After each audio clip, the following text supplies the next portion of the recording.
Hello friends, അസ്സലാമു അലൈക്കും. പുതിയൊരു വീഡിയോയിലേക്ക് എല്ലാവർക്കും സ്വാഗതം. ഇന്ന് ഞാൻ വന്നിട്ടുള്ളത് വത്തക്ക ജ്യൂസിൻ്റെ റെസിപ്പിയുമായിട്ടാണ്. അപ്പം നമുക്കിത് ഉണ്ടാക്കുന്നത് എങ്ങനെയാണെന്ന് നോക്കാം. ജ്യൂസ് ഉണ്ടാക്കിയെടുക്കാനായിട്ട് ചെറിയ കഷ്ണങ്ങളാക്കിയിട്ടുള്ള 2 കപ്പ് വത്തക്ക കുരുവൊക്കെ കളഞ്ഞിട്ട് മിക്സിയുടെ ജാറിലേക്ക് ഇട്ട് കൊടുക്കുകയാണ്.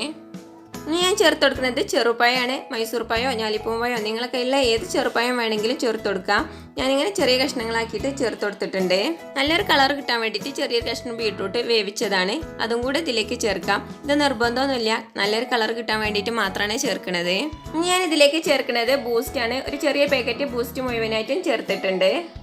1 കപ്പ് പാല് ഫ്രിഡ്ജിൽ വെച്ചിട്ട് കട്ടിയാക്കിയിട്ടുള്ളതാണ്. അതും മധുരത്തിന് ആവശ്യമായിട്ടുള്ള പഞ്ചസാരയും കൂടെ ചേർത്ത് കൊടുക്കാം. ഞാൻ 2 സ്പൂൺ പഞ്ചസാരയാണ് ചേർത്തത്. മധുരം നിങ്ങളെ ഇഷ്ടത്തിനനുസരിച്ച് കൂട്ടുകയോ കുറച്ചൊക്കെ ചേർക്കാം. പഞ്ചസാര ചേർത്തില്ലേലും അത്യാവശ്യം മധുരം ഇതിൽ തന്നെ ഉണ്ടാവും. നമ്മൾ ബൂസ്റ്റും പഴമൊക്കെ ചേർത്തില്ലേ, അതുകൊണ്ട് നോക്കിയിട്ട് നിങ്ങൾക്ക് വേണമെങ്കിൽ ചേർത്ത് കൊടുക്കാം.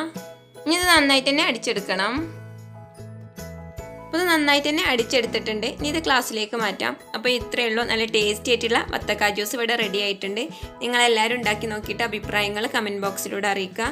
നിങ്ങൾക്ക് എൻ്റെ റെസിപ്പി ഇഷ്ടപ്പെട്ടാൽ സബ്സ്ക്രൈബ് ചെയ്യുക, ലൈക്ക് ചെയ്യുക, നിങ്ങളുടെ ഫ്രണ്ട്സിനും ഫാമിലിക്കും കൂടി ഷെയർ ചെയ്ത് കൊടുത്ത് സപ്പോർട്ട് ചെയ്യുക. ഇൻഷാ അല്ലാഹ് അടുത്ത വീഡിയോ ആയിട്ട് വരുന്നത് വരേക്കും അസ്സലാമു അലൈക്കും.